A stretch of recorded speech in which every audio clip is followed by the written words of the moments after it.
მაშასე დღეს 1 სექტემბერია და ჩვენი გუნდი იწყებს ახალ სატელევიზიო სეზონს. შესაბამისად კიდევ ერთხელ მაქვს პატივი მოგმართოთ ჯადოსნური სიტყვებით დილა მშვიდობის ვალტრანიუსის პირდაპირ ეთერშია გაცემა დღის ნიუსრუმი მე ვარ ლელა ბაღდაძე. მხოლოდ ერთი თვე შევისვენეთ, თუმცა ამ პერიოდში საკმაოდ ბევრი რამ მოხდა, მათ შორის განჩენი დადგა აქციაზე დაკავებული რამდენიმე პირის საქმეზე, ამოიწურა ევროკომისიის მიერ საქართველოს ხელისუფლებისთვის რეკომენდაციების შესასრულებლად მიცემული ვადა, ოფიციალურად დაიწყო საარჩევნო კამპანია, ლელო და კახარიას პარტია კი თბილისის მერობის ერთიან კანდიდატზე შეთანხმდა. ასე რომ დავიწყებთ იქიდან, სადაც გავჩერდით, პირველი სტუმარი კი თბილისში სწორედ ლელოს და კახარიას პარტიის მერობის საერთო კანდიდატი იქნება, სწორედ ირაკლი კუპრაძესთან ინტერვიუ გელოდება ცოტა ხანში, იქამდე კი ზუსტად 60 წამი დაუთმოთ დღეს დილისთვის არსებულ ბოლო სიახლეებს.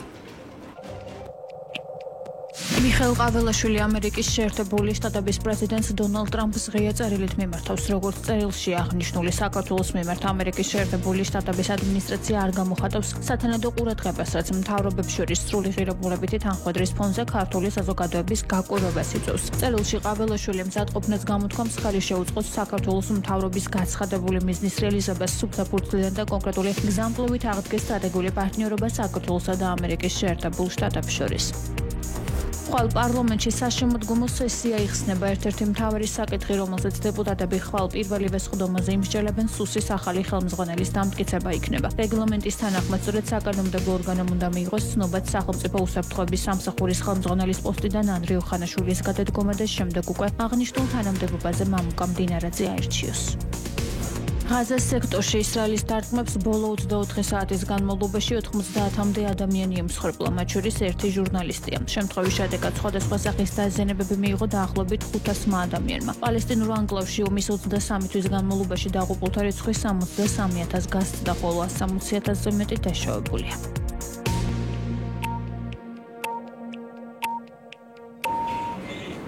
ეს არის დღის ნიუსრუმი, კიდევ ერთხელ მოგესალმებით და კიდევ ერთხელ შეგახსენებთ, რომ დღეიდან ვიწყებთ ახალ სატელევიზიო სეზონს და ვიწყებთ ირაკლი კუპრაძესთან ინტერვიუთი, რომელიც ლელოს გენერალური მდივნის გარდა ახლა უკვე არის თბილისში ლელოსა და კახარიას პარტიის მერობის საერთო კანდიდატი. გამარჯობა ირაკლი და მოგესალმებით. ირაკლი, ჩვენ წინა სატელევიზიო სეზონის ბოლო გადაცემაშიც შევხვდით ერთმანეთს, ახლა კი გამოდის, რომ აი სწორედ თქვენ ხსნით ახალ სატელევიზიო სეზონს, თუმცა როცა დაგემშვიდობეთ, მედიას ჰქონდა ინფორმაცია, რომ თბილისის მერობის კანდიდატად ალეკო ელისაშვილი განიხილებოდა, საბოლოოდ აღმოჩნდა, რომ სწორედ თქვენ შედიხართ კახა კალაძის წინააღმდეგ ბრძოლაში. აი მოდით დავიწყოთ იმით, რატომ თქვენ და არა ალეკო ელისაშვილი, ან ვინმე სხვა თუნდაც უშუალოდ კახარიას პარტიის წარმომადგენელი, რატომ გადაწონა მოკლედ ყველა სხვა კანდიდატი ირაკლი კუპრაძემ და საბოლოოდ ვინ მიიღო გადაწყვეტილება ხალხმა იმ გამოკითხვის ფარგლებში, რომელსაც ლელო ატარებდა, თუ მაინც პოლიტიკურმა ხელმძღვანელობამ. მოგესალმებით, გილოცავთ ახალი სატელევიზიო სეზონის დაწყებას. მსჯელობა მიდიოდა დიდი ხნის განმავლობაში, ჩვენ გვქონდა მცდელობა მათ შორის დაგვეინტერესებინა უპარტიო კანდიდატები, სოციოლოგიური კვლევა და პოლიტიკური გადაწყვეტილება. კომბინაცია იყო მთავარი კომბინირებული როლი გადაწყვეტილების მიღების პროცესში და გადაწყვეტილება მივიღეთ ყველა ამ ფაქტორის გათვალისწინებით, რაც არსებობდა. მათ შორის სოციოლოგიური კვლევა და ხალხის აზრი, მათ შორის პოლიტიკური გადაწყვეტილება, მათ შორის სიახლეზე აქცენტირება და ასე შემდეგ. საკუთარ კანდიდატურას საუბარი ცოტა არც ისე მარტივია, ამიტომ ხო დადგა ის გადაწყვეტილება და ის პასუხისმგებლობა თვითიც პატივიც მათ შორის მერგო რომ ვიბრძოლო ამ ქალაქის დასაბრუნებლად და ჩვენს ვითარებაში ბევრი პრობლემით არის გაჯერებული.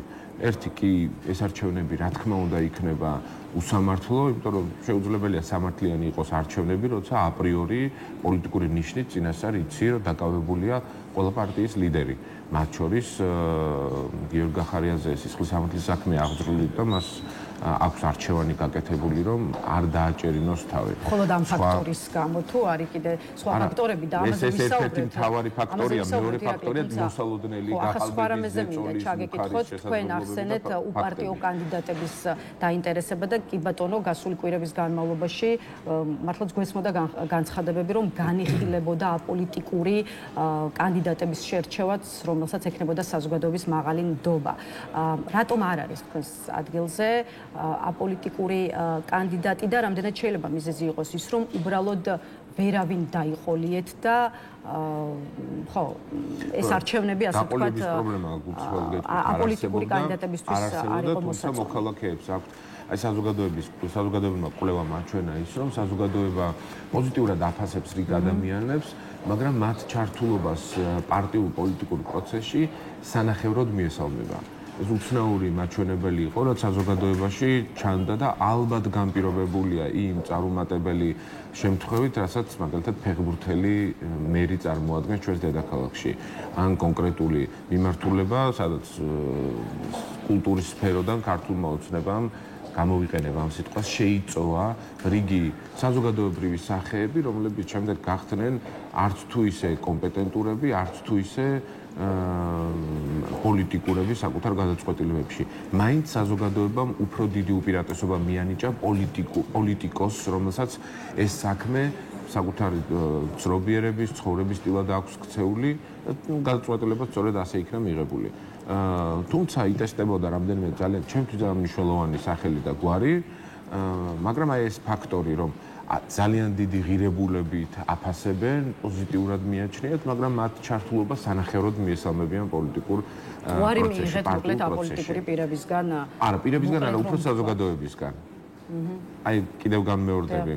პოზიტიურად აფასებენ საზოგადოებრივ სახეებს, მაგრამ მათ ჩართულობას სანახევროდ 50-50-ზე მიესალმებიან. ისევ თქვენამდე რომ მივიდეთ, ხა ცოტა ხნით ადრე ვიდრელელო და გახარიას პარტია თბილისის მერობის კანდიდატად ოფიციალურად დაგასახელებდათ, თქვენ ბერდია სიჭინავასთან ერთად გერმანიაში გაემგზავრეთ, სადაც გიორგი გახარიას შეხვდით. ამ აუდიენციის შესახებაც რომ გითხრათ, ამ შეხვედრის შემდეგ მიიღეთ გახარიასგან და მისი გუნდისგან მწვანე შუქი თუ იქ უკვე ჩახვედით მიღებული გადაწყვეტილებით, რომ თბილისის მერობის კანდიდატი უნდა ყოფილიყავით თქვენ. ჩვენ გქონდა ეს ფინალური შეხვედრა, შეიძლება ითქვას, მანამდეც არსებობდა ესეთ შეხვედრები, უბრალოდ ქართულმა ოცნებამ, ესე იგი, სუსი დაგვადევნა უსაფრთხოების სამსახური, იმის ნაცვლად, რომ კორუფციას ებრძოდნენ რეალურად ჯაშუშებს ამ ქვეყანაში და მთავარ პრობლემებს, სუსალია იმისთვის, რომ გერმანიაში მიყვებოდეს პოლიტიკოს პირად შეხვედრაზე. რა თქმა უნდა, ჩვენ ამ შეხვედრაზე გავაფინალურეთ ყველა ის მნიშვნელოვანი საკითხი, რომელიც იყო განხილვის და შეთანხმების. მაშინ, როცა სხვა ველზე, პოლიტიკურ ველზე, რიგი პარტიები ერთმანეთთან დაპირისპირებაში არიან, ჩვენ ვცდილობთ და წარმატებით ვცადეთ უკვე, რომ გავაჩინოთ თანამშრომლობის და ერთობის განსხვავებული, განსაკუთრებულად პოზიტიური და კარგი სტანდარტი. ლელო ძლიერმა საქართველომ და გახარიას გუნდმა ჩვენ შევძელით მოვახერხეთ ის, რომ მთელი საქართველოს მასშტაბით შევათანხმდეთ მერები 1000-ზე მეტი მაჟორიტარი იმ მნიშვნელოვანი საქმისთვის, რასაც ქვია, რომ ივანიშვილს არ მივცეთ ძალაუფლების კონსოლიდაცია. გუნდს გაერთიანების მცდელობა ჰქონდა ოქტომბრის საპარლამენტო არჩევნების დროსაც, თუმცა ეს მცდელობა მალევე შეიძლება ითქვას, რომ მალევე დასრულდა უშედეგოდ, არადა როგორც ამბობენ, მაშინ გაცილებით დიდი მნიშვნელობის მატარებელი იყო საზოგადოებას. შეფასების კატეგორია ეს ყველაფერი. რატომ ვერ შედგა ერთობა ერთი წლის წინ და აი რა ფაქტორებს და გარემოებებს გადააბიჯეთ ახლა, როცა უკვე ამ ერთობამდე მიხვდით? მე ვფიქრობ, მთავარი პრობლემა მაშინ საპარლამენტო არჩევნების პირობებში იყო ის, რომ ძალიან ცოტა დრო იყო დარჩენილი ერთი მოლაპარაკებისთვის და მეორე პარტიული ინფრასტრუქტურის, სტრუქტურის, პოლიტიკის გადაწყობისთვის. ძალიან ახლოს იყო უკვე არჩევნები მოსული, დაგვიანებული იყო, თუმცა რა თქმა უნდა, ის პოზიტიური სურვილი, რომ უფრო მეტი კონსოლიდაცია, უფრო მეტი ერთობა ყოფილიყო, უფრო მეტი შეთანხმება ყოფილიყო ოპოზიციურ პარტიებს შორის, ჩვენ არ დაგვიწყებია და ამ არჩევნებზე ეს ყველაფერი შევძელით. მაშინ უბრალოდ ძალიან გვიან მოხდა ინიციატივის გამოჩენა ამ მიმართულებით და ამას შეუშალა ჩემი აზრით ხელი. სხვა რაიმე ტიპის რეალური წინააღმობა არ არსებობდა. არსებობდა სრულიად სტრუქტურული კამპანიური სირთულეები, რა პროცესშიც გადაწყვეტილება უკვე შეუძლებელი გახდა, რომ მიგვეღო ძალიან ახლოს იყო უკვე არჩევნები. კეთილი, ახლა უკვე უშუალოდ საარჩევნო, ესე ვთქვათ, პროცესზე, კამპანიაზე ვისაუბროთ, რომელიც ოფიციალურად გამოცხადებულია, თქვენ ყოველდღიურად გაქვთ დედაქალაქის მცხოვრებლებთან შეხვედრები, ისე როგორც ასეთი შეხვედრები აქვს კახა კალაძეს. აი რა განწყობები გვხვდება კახა კალაძეს აქვს არჩევნებამდე ერთი თვით ადრე რჩებით პოზიციაზე, რომ ქართული ოცნებისთვის თბილისის გამოგლეჯა შესაძლებელია თუ აი დღეს უკვე სხვა რამე გაქვთ სათქმელი ამორჩევლებისთვის. სანამ გიპასუხებთ, მაინტერესებს კახა კალაძეს თუ აქვს საზოგადოებასთან შეხვედრები, ან საუბნო კარდაკარი, ან კარდაკარ მე არ შემხვედრია და ხომ არ გამომჩა მეთქი ვკითხულობ.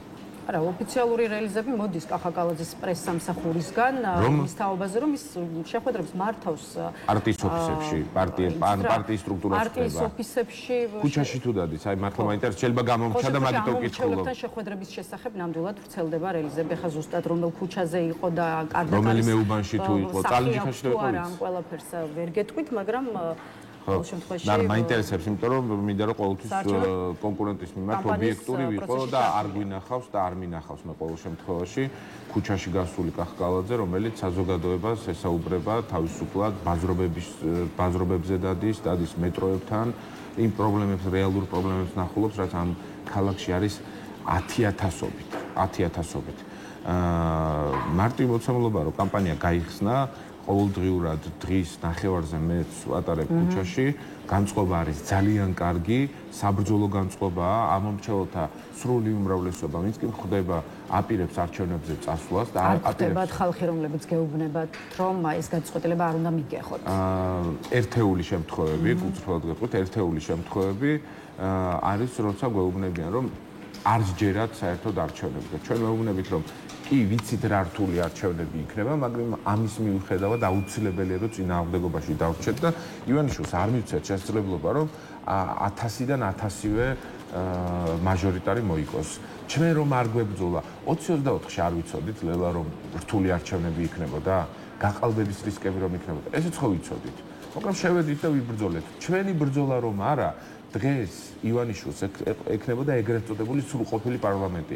150 დეპუტატიან პარლამენტში, 150 დეპუტატი ეყოლებოდა. დღეს ყავს 89. იმიტომ შევედით, ვიბრძოლეთ და რეალურად თბილისის გამოგლეჯა შესაძლებელია ამ კითხვაზე ისევ იგივეა დღეს. ცალსახად თბილისის დაბრუნება და გამოგლეჯა არის შესაძლებელი. ეს დამოკიდებულია საზოგადოების ჩართულობაზე. ყველა კვლევა მიუთითებს, რომ თითქმის 70% არის პროდასავლური ოპოზიცია დედაქალაქში და 23%-ზე ჩამოვიდა ქართული ოცნების და კახა კალაძის მხარდაჭერა. ამ ვითარებაში თუ ეს 70% გადაწყვეტს და ჩემთვის აუცილებლად უნდა გადაწყვეტოს არჩევნებზე წასვლა, ამ პირობებში შეუძლებელია რომ 23%-დან უმრავლესობამდე ამოქაჩოს, ეს ამ სიტყვას გამოვიყენებ, ამოქაჩოს ქართულმა ოცნებამ, რომელიც კიდევ უფრო დაზიანებულია. 24-ის არჩევნები, 20-24-ის არჩევნები ხომ გაყალბდა, ჩვენი შეფასება ესეთია, გაყალბდა. გაყალბების პირობებშიც კი თბილისი მოვიგეთ, იმიტომ რომ თბილისში ბევრად ნაკლებად მუშაობს ზეწოლის მექანიზმები ვიდრე რეგიონებში. ამ ვითარებაში, როცა კიდევ უფრო დაკლებულია 28 ნოემბრის ანტიეროვნული, ანტიევროპული გადაწყვეტილების შემდეგ ქართული ოცნების მხარდაჭერა 35-მდე იყო, მაშინ ჩამოვიდა 23-ზე.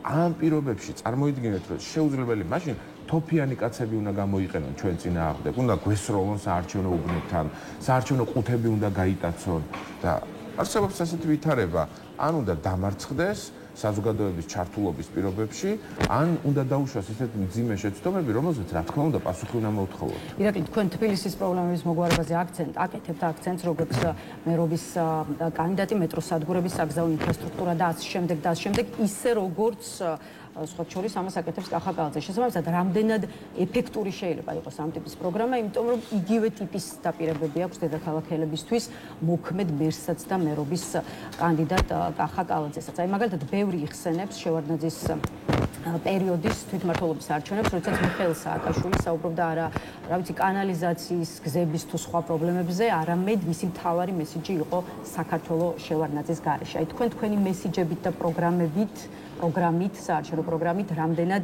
აქცევთ თვითმმართველობის არჩევნებს ეროვნული მნიშვნელობის არჩევნები. თვითმმართველობის არჩევნები, ეს არ არის ტრადიციული თვითმმართველობის არჩევნები. ეს არის ივანიშვილის წინააღმდეგ ბრძოლა ორი მიმართულებით. ეს არის ივანიშვილის წინააღმდეგ ბრძოლა როგორც რუსული რეჟიმი. მაგრამ რამდენად ჩანს ეს პროგრამაში? როგორც რუსული რეჟიმი, ანტიეროვნული რეჟიმი და მეორეს მხრივ რეჟიმი, რომელმაც გააღარიბა, გააუბედურა დედაქალაქის მოსახლეობა.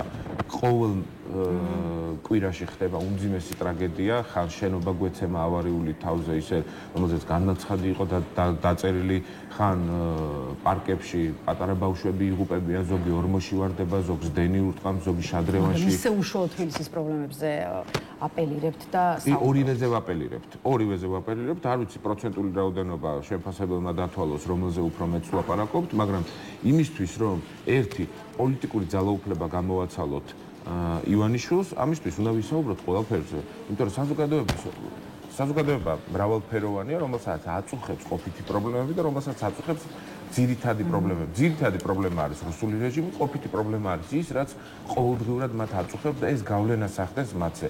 ის რომ 40,000 საჯარო მოხელე დღეს თბილისის აიპებს, სიპებს, მერიას და საკრებულოს დაქვემდებარებულ ორგანოებში არის ყოველდღიური ზეწოლის, ძალადობის, მუქარის, შანტაჟის ქვეშ, ამაზე საუბარი აუცილებელია და ეს არის ძირითადი პრობლემა. ირაკლი, კიდევ ერთი თქვენ ცოტა ხნის წინ ძველი ინტერვიუ გაგახსენეს, სადაც ამბობთ, რომ ვერასდროს გახდებით თბილისელი, იმიტომ რომ ხართ ბათუმელი.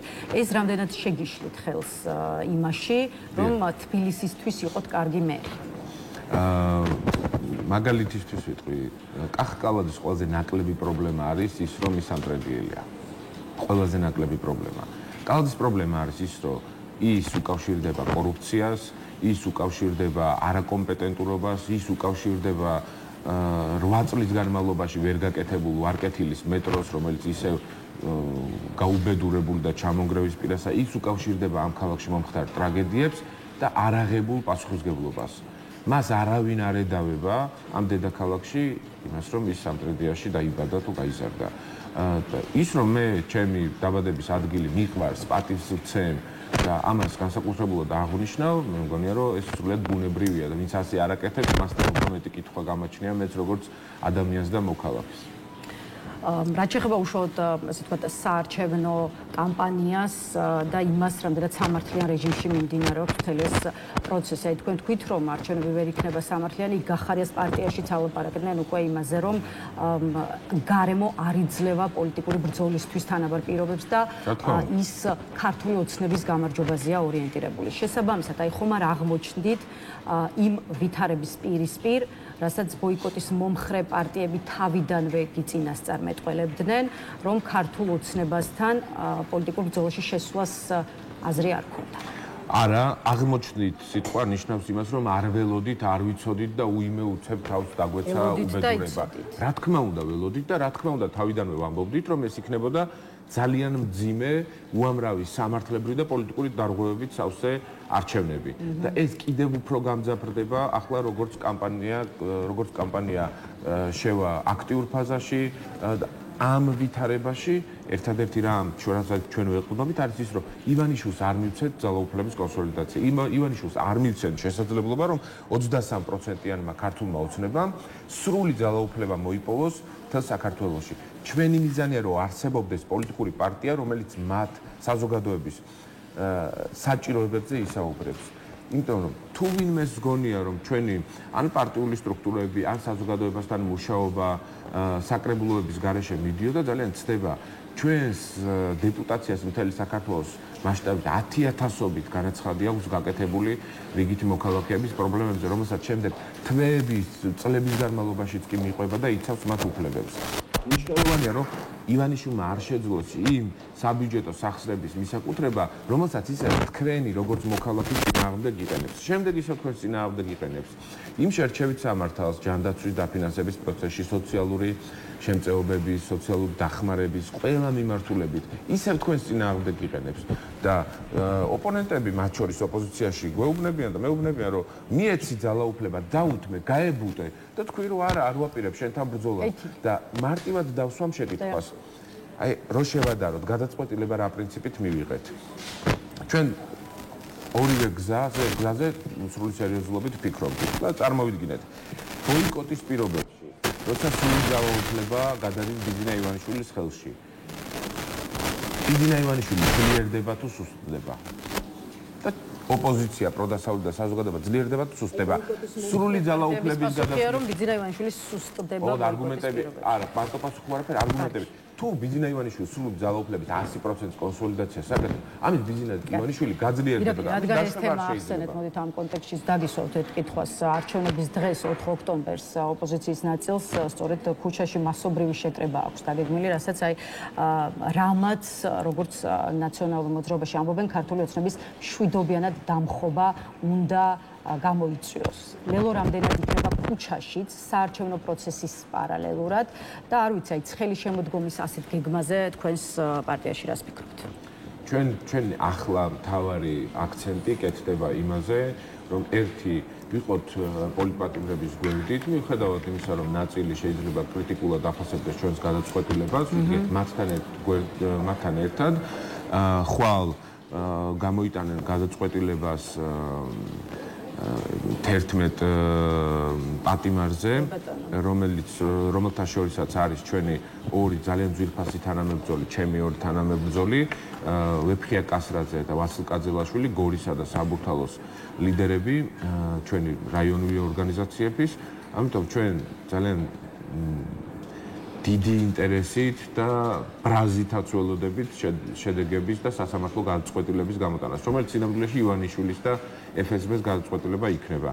ამიტომ ჩვენ ვუყურებთ ერთი ამ ბრძოლის, საარჩევნო ბრძოლის გზასა და მათ შორის ქუჩის საპროტესტო გზასაც. აი 4 ოქტომბრის აქციამდე იქნება 13 სექტემბრის აქცია, ამ შემთხვევაში ოპოზიციური რვიანია, მორიგი ფართომასშტაბიანი დემონსტრაციის ინიციატორი. ბოლოს გამართულ ხალხმრავალ აქციაზე თქვენი წარმომადგენელი გრიგოლ გეგელია ფაქტობრივად გააძევეს რუსთაველის გამზირიდან. აი 13-ში ისევ მიხვალთ თუ, არ ვიცი, დროებით, ასე ვთქვათ, გაერიდებით დედაქალაქის ცენტრალურ გამზირს, სადაც ლელოს წარმომადგენლების მისვლა ბევრს აღარ უხარია და ზოგადად ის რომ ბევრი ადამიანისთვის რუსთაველის გამზირზე თქვენი ადგილი აღარ არის, აი თქვენს პარტიაში რა გრძნობას იწვევს? მე არ მგონი რომ ბევრს არ უხარია, იქ იყო მხოლოდ და მხოლოდ რამდენიმე ადამიანი, რომელიც აქტიურობდა საზოგადოების სხვა ნაწილი სამწუხაროდ ერთი ნაწილი დუმილით უყურებდა და მეორე ნაწილი პირიქით გამოეკომაგა გრიგოლ გეგელიას, რაც ძალიან მნიშვნელოვანი იყო. ჩვენ უნდა გვესმოდეს, რომ რუსთაველის გამზირი არ არის არც ერთი პარტიის საკუთრება. რუსთაველის გამზირი არის რუსული რეჟიმის წინააღმდეგ შეცვლის წინააღმდეგ მთავარი ეპიცენტრი. ოღონდ რეჟიმის ცვლილება არის მთავარი მოთხოვნა. სტრატეგიები ეს იქნება ბოიკოტი, ეს იქნება არჩევნები, ეს იქნება არჩევნები თუ ქუჩა ერთად. თუ ამ სტრატეგიების მქონე პარტიები, ჩერგოლეიშვილი და სხვები მიისაკუთრებენ რუსთაველის გამზირს, ეს სამწუხარო იქნება, იმიტომ რომ დამატებით გახლეჩა შეიტანს, რაც მხოლოდ ბიძინა ივანიშვილს სჭირდება. რუსთაველის გამზირი უნდა იყოს ერთი მთავარი მიზნის გარშემო, რუსული რეჟიმის დამარცხების, გაძევების, სახში გაშვების მიზნისკენ მიმავალი. რაც შეეხება 13-ის აქციას, არ გეგონათ რომ არ პასუხობთ. 13-ის აქცია და ნებისმიერი სხვა აქცია, რომელიც მთავარი მიზანიც რუსული რეჟიმის შეცვლა კი არა, მხოლოდ ბოიკოტის აქცენტირება იქნება, რა თქმა უნდა, ჩვენ იქ არ ვიქნებით, იმიტომ რომ ბოიკოტი არ მიგვაჩნია სწორ გზად. არსებობს შესაძლებლობა 13 სექტემბრის აქციის მიზანია მხარდაჭერა გამოუცხადოს საქართველოს ვიზა ლიბერალიზაციას, რომელსაც ემუქრება საფრთხე. ვერ დაგეთანხმებით, მგონი ვცდებით პრეს-რელიზებში ალბათ. არა, ძირითადი ამბავი არის ის, რომ როგორც ეძახიან ხოლმე, რომ არა რუსულ სპეცოპერაციას. ამიტომ კოლეგა ოპოზიციურ პარტიებს, ჩემი აზრით, მართებთ მეტი ყურადღება, პასუხისმგებლობა თუ უნდათ და თუ არიან დარწმუნებული იმაში, რომ ცალ-ცალკე ივანიშვილის დამარცხება არ გამოვა, ესეთი წინაღობები ერთიანობის გზაზე არ უნდა არჩევნებთან დაკავშირებული საკითხი რომ ამოვწუროთ ყველა იმ გარემოებას, რაზეც უკვე ვისაუბრეთ, ემატება კიდევ ერთი რთული მოცემულობა, როცა ლელოს ლიდერები იმყოფებიან პატიმრობაში, ისე როგორც გიორგი გახარია ქართული ოცნების სიტყვებით, რომ გითხრათ არის საქართველოსთან გაქცეული. არ ვიცი, აი, რამდენად რთულია ბრძოლა ლიდერების, თავმჯდომარეების გარეშე, რა იქნებოდა სხვანაირად თქვენ საარჩევნო კამპანიაში მამუკა ხაზარაძე, ბადრი ჯაფარიძე და გიორგი გახარია რომ დღეს თქვენთან ერთად იყვნენ და აი რას ეტყოდით პატიმარ ლიდერებს, რომლებიც შესაძლოა ახლა გვიყურებდნენ და გვისმენდნენ კიდეც. ხო, მათი უშუალო ფიზიკური მხარდაჭერა გვაკლია ძალიან. თუმცა ფაქტობრივი მოცემულობაა ის, რომ ისინი ჩვენთან ერთად არიან ბრძოლაში, ყოველდღიურად ჩვენ მათთან გვაქვს კომუნიკაცია ადვოკატების მეშვეობით და რაც მნიშვნელოვანი და ალბათ გადამწყვეტია ის, რომ მაგალითად მამუკა ხაზარაძემ და ბადრი ჯაფარიძემ შეძლეს ისეთი გუნდის შექმნა, გუნდის აშენება, რომელიც თვითმყოფადია მასთან ერთად, რა თქმა უნდა, მაგრამ თუნდაც დისტანციური ის საპატიმროში იმყოფება, გააგრძელოს ბრძოლა, იყოს სტრუქტურულად გამართული, მიიღოს მასთან ერთად პოლიტიკური გადაწყვეტილებები, შევიდეს ისეთ მძიმე პოლიტიკური ბრძოლაში, რაც არის რუსული რეჟიმის წინააღმდეგ რეალური ბრძოლის გამართვა. ეს არის მთავარი მიღწევა იმ პოლიტიკური გუნდის, რომელიც მამუკა ხაზარაძემ და ბადრი ჯაფარიძემ შექმნა ჩვენთან. გამშვიდობოთ ისე რომ არ ვისაუბროთ და არ შევეხოთ თუნდაც რამდენიმე წუთით კიდევ ერთ ძალიან მნიშვნელოვან საკითხს, ეს არის საქართველოს და ვიზა ლიბერალიზაცია. აგვისტო დასრულდა, რაც იმას ნიშნავს, რომ ამოიწურა ევროკომისიის მიერ საქართველოს ხელისუფლებისთვის 8 რეკომენდაციის შესასრულებლად მიცემული და არც ერთი რეკომენდაცია და ის მოთხოვნები, რომელსაც აყენებდნენ პარტნიორები, შესრულებული და დაკმაყოფილებული არ არის. როგორია თქვენი პროგნოზი? აი რა შეიძლება ელოდებოდეს საქართველოს და ქართველ ხალხს, რომელიც ამ მონოპოვარით უკვე არაერთი წელია სარგებლობს. სამწუხარო მოცემულობაა, რომ ივანიშვილის რუსულმა რეჟიმმა შეძლო ის, რომ რისკის ქვეშ დააყენა უმნიშვნელოვანესი მონოპოვარი, რომელიცკენაც 10 წლების განმავლობაში მივდიოდით, ეს არის ვიზა ლიბერალიზაცია, რომელიც უბრალოდ კომფორტი კი არ არის ჩვენი მოქალაქეებისთვის, რომ ევროპაში წავიდნენ. ეს არის ჯანდაცვაზე ხელმისაწვდომობა იმ ბავშვებისთვის, რომლებიც ონკოდაავადებულები არიან და მკურნალობის შესაძლებლობა აქვთ ევროპულ კლინიკებში, ყველაზე ღირებულ დედაქალაქებში, სამედიცინო დედაქალაქებში. ეს არის შესაძლებლობის დაკარგვა, რომ ჩვენმა ემიგრანტებმა თუნდაც დროებით იმუშაონ ევროკავშირის ქვეყნებში. ეს არის შესაძლებლობა მათ შორის ტურისტული, კულტურული დაახლოების სოციალური დაახლოების შესაძლებლობის დაკარგვა და რა თქმა უნდა პოლიტიკური დარტყმა, რომელიც ეროვნულ ინტერესებს მიაყენა ივანიშვილმა. ამ რისკის ქვეშ დაგვაყენა. რა მოლოდინი შეიძლება არსებობდეს, უცბად გეტყვით, ამ მოლოდინის გაკეთება საკმაოდ რთული იქნება, იმიტომ რომ ხელისუფლება, ეგრეთ წოდებული ხელისუფლება, ისევ რუსული ნაბიჯებით არის აღდგინებული და მას ყოველდღიურად დგამს და მეორე მხარეს არის საზოგადოება. ჩვენი პარტიული პოზიცია ის, რომ საქართველოს მოქალაქეებს არ უნდა შეუჩერდეთ უვიზო მიმოსვლა. სანქციები, უვიზო მიმოსვლის შეჩერება, მათ შორის დიპლომატიური პასპორტების გაუქმება უნდა შეეხოს ივანიშვილს, კალაძეს, კობახიძეს, მდინარაძეს, პერსონალურად იმ ადამიანებს, ვინც ბრალეული არიან ამ ქვეყნის კონსტიტუციის დარღვევაში. არც ისე დაალხენილია საქართველოს დღევანდელი ურთიერთობები ამერიკის შეერთებულ შტატებთანაც. სხვა შორის მიხეილ ყაველაშვილის ღია წერილი ნახა დღეს დილით საზოგადოებამ, რომელთაც ის დონალდ ტრამპს მიმართავს. ყაველაშვილი ერთხელ გაკვირვებას გამოხატავს იმის გამო, რომ ამერიკის ახალი ადმინისტრაცია აქამდე არაფერს ამბობს საქართველოს შესახებ, მაშინ როცა ჩვენს მეზობლებთან, მათ შორის პუტინთანაც კი აღადგინა ურთიერთობები. მეორე მხრივ კი მზადყოფნას გამოთქვამს ხელი შეუწყოს საქართველოს და ამერიკის შეერთებულ შტატებს შორის სტრატეგიული პარტნიორობის აღდგენას. აი როგორ ფიქრობთ, რატომ დუმს ეს მხრივ ამერიკის ახალი ადმინისტრაცია და მეორე მხრივ არ ვიცი, აი რა პერსპექტივა შეიძლება გქონდეს დღევანდელ ვითარებაში საქართველოსა და შტატებს შორის სტრატეგიული პარტნიორობის აღდგენის საკითხს? არალეგიტიმური პრეზიდენტის მიხეილ ყაველაშვილის განცხადება და მიმართვა დონალდ ტრამპისადმი არის სასაცილო ჟანრის დოკუმენტი, რომელიც მას ქართულ ოცნებაში დაუწერეს, მიაწოდეს და დააპოსტინეს Facebook-ზე. რა თქმა უნდა, ამ განცხადებას და დოკუმენტს სერიოზულად არ აღიქვამს ამერიკის შეერთებული შტატები და მაშინ როცა ქცევით, მოქმედებით, თითოეული ნაბიჯით ქართული ოცნება და ივანიშვილი რუსული რეჟიმის სტატუსს ამყარებს საკუთარი თავისთვის, ვერანაირი განცხადება და ვერანაირი სურვილი რო თურმე უნდა სტრატეგიული პარტნიორობის აღდგენა ვერ დააბრუნებს ქართულ ოცნებას ამ ეგრეთ წოდებული მეგობრობის გზაზე.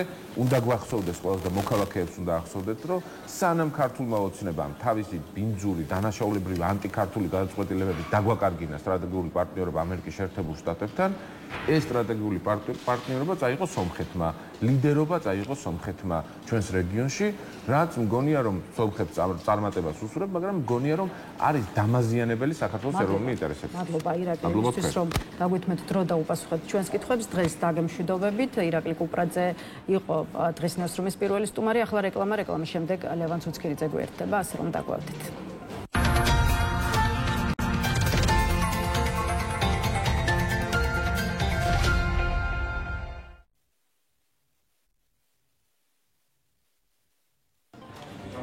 რეკლამის შემდეგ ბრუნდებით პირდაპირ ეთერში და ვაგრძელებთ მუშაობას ჩვენს კიდევ ერთ სტუმართან ერთად. პარტია თავისუფლების მოედნის თავმჯდომარე ლევან ცუცქირიძე ჩვენთან ერთად. გამარჯობა ბატონო ლევან და მადლობა რომ შემოგვიერთით. ბატონო ლევან, გაცემის წინა ნაწილი ძირითადად თვითმმართველობის არჩევნებთან დაკავშირებული პერიპეტიებს დაუთმეთ. ჩვენი ინტერვიუ კი კიდევ უფრო მნიშვნელოვან საკითხზე საუბრით მინდა გავხსნათ. გულისხმობ საქართველოს ვიზა ლიბერალიზაციას. გუშინ 31 აგვისტო იყო ბოლო დღე იმ ვადისა, რა ვადაშიც ევროკომისია საქართველოს მთავრობისგან კონკრეტული რეკომენდაციების შესრულებას მოითხოვდა, თუმცა ეს ვადა რეკომენდაციების შესრულების გარეშე ამოიწურა. აი როგორ ფიქრობთ, რატომ არ გადაიდგა არც ერთი ნაბიჯი მოთხოვნების შესასრულებლად, რომლებსაც ევროპელი პარტნიორები აყენებდნენ და აი რითი ხსნით ქართული ოცნების გაჯიუტებას საკუთარ პოზიციაში, რომ ყველა ნაბიჯი, რომელიც ბოლო პერიოდში გადადგა, იყოს სწორი და შეცვლას არ საჭიროებს.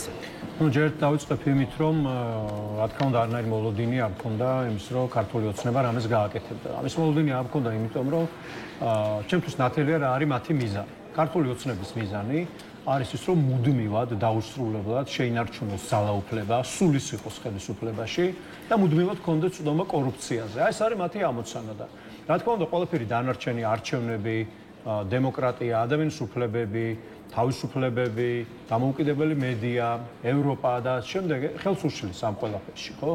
და ბუნებრივია რომ ამიტომ არ გააკეთეს ეს ყველაფერი. ეხლა უბრალოდ ესეთ სიტუაცია იქნება ქვეყანაში, რომ უფლება რომელიც არის ჩვენი ყველასი, თქვენი, ჩემი და ყველა ჩვენი მაყურებლის, ვინც ახლა გვიყურებს ან გვისმენს, რომ თავისუფლად გადაადგილდეს ნებისმიერ ქვეყანაში ევროკავშირის მასშტაბით, ვეკუთვნის ყველას ჩვენ, მაგრამ ამას ქართული ოცნება გვართობს, ანუ ჩვენ უფლებებს ის იყენებს რაღაცა სათამაშოდ საკუთარი ძალაუფლებისთვის ბრძოლაში. აზრით ახობით ცალკეულ ოპოზიციონერ პოლიტიკოსს რომ ქართული ოცნების სურვილი და შეიძლება თქვას მიზანია, სწორედ ის რომ საქართველოს დაკარგოს ვიზა ლიბერალიზაცია. რატომ უნდა შედიოდეს ეს მმართველი პარტიის ინტერესში? იზოლირებული ქვეყნის მართვა არის ბევრად უფრო იოლი. რადგანაც ქართული ოცნება დაადგა იმ გზას, რომ დაამყაროს ამ ქვეყანაში ბატონყმური წყობილება, რომ ერთ კაცს ვემორჩილებოდეთ ყველა დანარჩენი, რომ აღარ შეიცვალოს ხელისუფლება, რომ აღარ არსებობდეს ორგანიზაციები, რომლებიც ისაუბრებენ ხელისუფლების კორუფციაზე, აღარ არსებობდეს დამოუკიდებელი მედია,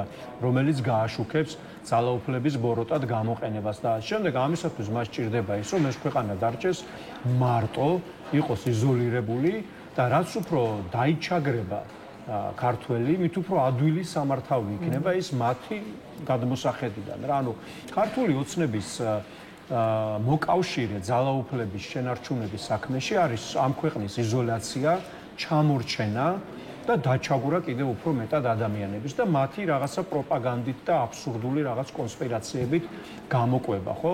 ამაში აწყობს მათი აზრით, რა თქმა უნდა, მე ასე ვხედავ ამ ამბავს და აი ეს რომ ქვეყნისთვის კარგი არ არის, მე მგონი ნათელია ყველა იმ მოქალაქისთვის, რომელსაც ერთხელ მაინც უმოგზაურია ევროპაში, რომელსაც, რა ვიცი, ერთმა არავის არ დააჭიროს, მაგრამ ჯანმრთელობის რაღაც საკითხი ქონია და გადაურჩენია ან სხვა, ან თვითონ გადარჩენილა, იმიტომ რომ სწრაფად მოუხერხებია წასვლა, ვისაც ყავს ემიგრანტი, რა ვიცი, ოჯახის წევრები საზღვარგარეთ, ყველა ამ ადამიანმა, ყველამ კარგად ვიცით, რას ნიშნავს ეს საქართველოსთვის, ხო?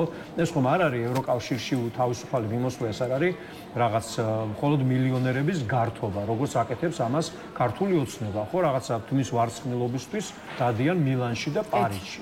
ბატონო ლევან, ეგრეთ წოდებული რბიანი, რომელთა შორისაც თქვენი პოლიტიკური ძალაც შედის, 13 სექტემბერს კვლავ დედაქალაქის გამზირზე შეკრებისკენ მოუწოდებს მოქალაქეებს. თბილისის სახელმწიფო უნივერსიტეტიდან დაანონსდა რამდენიმე დღის წინ საპროტესტო მარში პარლამენტის მიმართულებით და როგორც ერთობლივ პრესკონფერენციაზე ითქვა, მიზანია სწორედ ის, რომ დაიცვათ უვიზო რეჟიმის მონაპოვარი. აი მოდით უფრო მეტი გითხარით 13 სექტემბრის აქციის დღის წესრიგს, რაც ვნახავთ 13-ში და როგორ აპირებთ, აი ეს რვიანს გულისხმობ საზოგადოებასთან ერთად დაიცვათ საქართველოს ვიზა ლიბერალიზაცია. ჩვენ უნდა გავააქტიუროთ, გავაძლიეროთ და გავაფართოვოთ წინააღმდეგობა. რაც დრო გადის, უფრო და უფრო ნათელი ხდება საქართველოს ყველა მოქალაქისთვის ჩემი აზრით, იმიტომ რომ თუნდაც ეს უვიზო რეჟიმის შეწყვეტა, ხო, ეს უვიზო რეჟიმის შეწყვეტა არ დააზარალებს მარტო ოპოზიციის მომხრეებს, არ დააზარალებს არასამთავრობო ორგანიზაციებს, ხოლო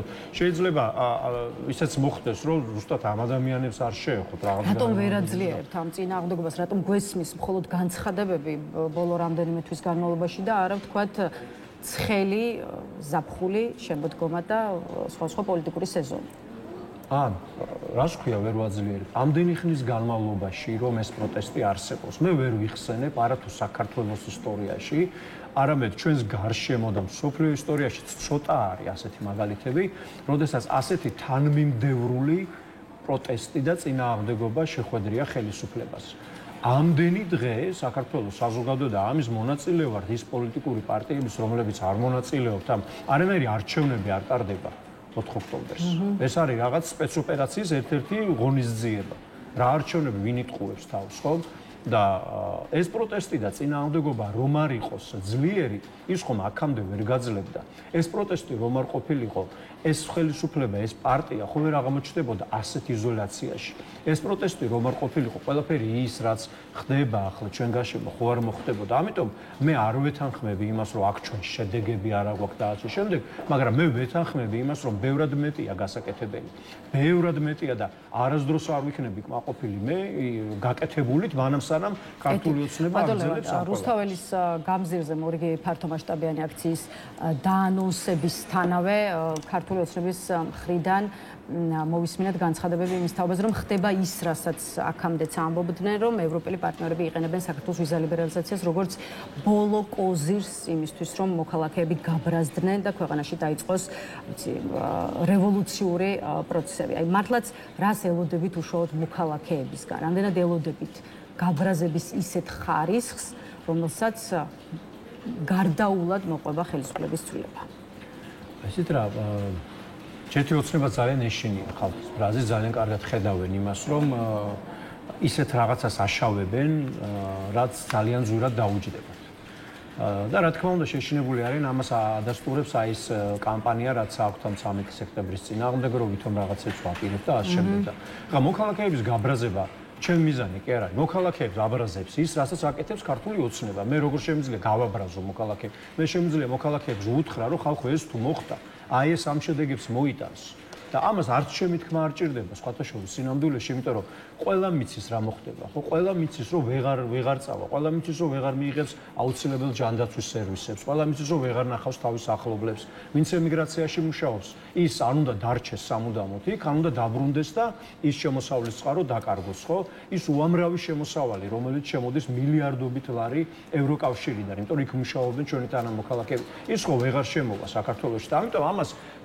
მე კი არ ვაბრაზებ ეს ოცნება რასაც აკეთებს ამას ხედავენ მოქალაქეები და დიახაც სამართლიანად უნდა გაბრაზდნენ არ უნდა გაუბრაზდეთ ამაზე რომ რაღაცა ერთმა კაცმა და მისმა რაღაც რამდენიმე მსახურმა გადაწყვიტა რომ წაგვართვას ქვეყანა და წაგვართვას ყველაფერი რაც მოვიპოვეთ ჩვენ ეხლა მე ძალიან ნათლად მახსოვს და ბევრ ადამიანს ამ ქვეყანაში როგორი ამაყებები ვიყავით როდესაც ზურაბ ჟვანია გამოვიდა ევროპარლამენტში და თქვა რომ მე ვარ ქართველი და მაშინ სადამე ვარ ევროპელი და ეს მიიჩნეოდა და მართლაც არის ჩვენი ქვეყნის დიდი მიღწევა ოდიში ევროსაბჭოს საპარლამენტო ასამბლეაში გამოვიდა დიდი მიღწევა და ჩვენ ყველანი ამის სამართლიანად ვამაყობთ და ეხლა აი ეს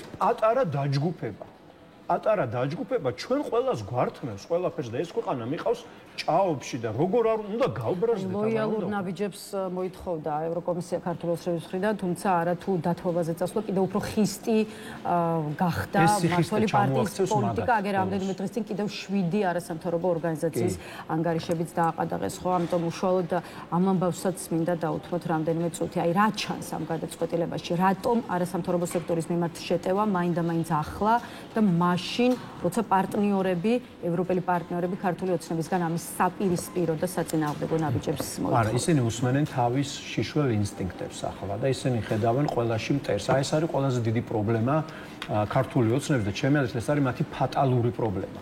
რომ ისინი ყველაში ვინც მათ აკრიტიკებს, ვინც მათი წინააღმდეგია, ვინც მათ აზრს არ ეთანხმება, უფრო მეტის ვინც მათ აშკარად საჯაროდ ხოტბას არ ასხავს მათ აი ამ წარმატებულ მმართველობას, რომ თურმე ქვეყანა ააყვავეს, ხო და აი რა ბედნიერები ვართ რაღაცა $1,000,000-იანი მანქანით შეგვიძლია წალენჯიხაში ვისეირნოთ და აი ამით აღფრთოვანებულები რო არა ვართ აი ამ გაჭირვებაში ჩავარდნილი ქვეყნები ყველას ხედავენ მტრად და მოიკიდეს ბოლოთ მართლა გაბრაზებული მოქალაქეების დიდი უმრავლესობა, მართლა ძალიან სამართლიანად გაბრაზებული და არასამთავრობო ორგანიზაციებზე შეტევაც მანდედან მოდის, იმიტომ რომ რას აკეთებენ ეს არასამთავრობო ორგანიზაციები? ძირითადად აი ზოგადად რო ავიღოთ, ხომ?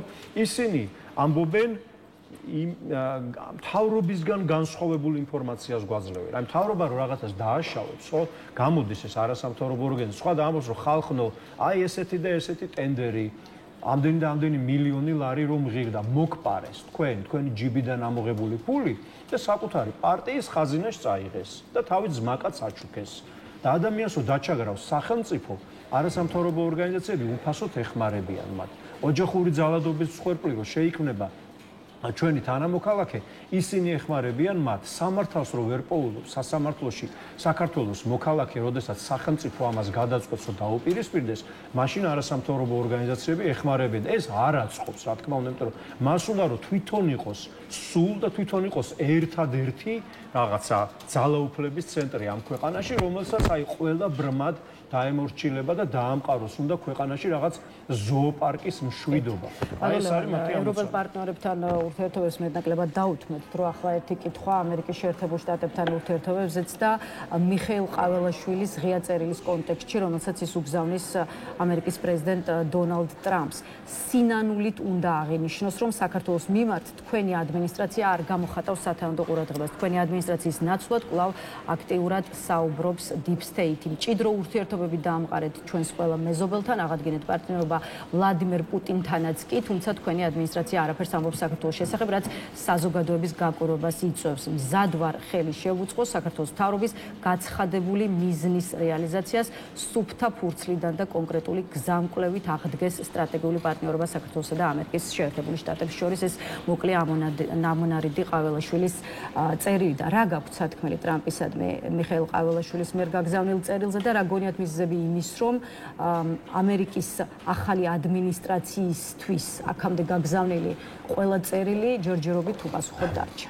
ისიც აი დაანგულს ყველათ უნდა ვთქვა, რომ ეხლა ცოტა ადრე მოვედი სანამ სტუდიაში შემოვიდოდი და მაშინ ვკითხულობ, წავიკითხე ეს წერილი სრულად და ვერაფერი ვერ გავიგე.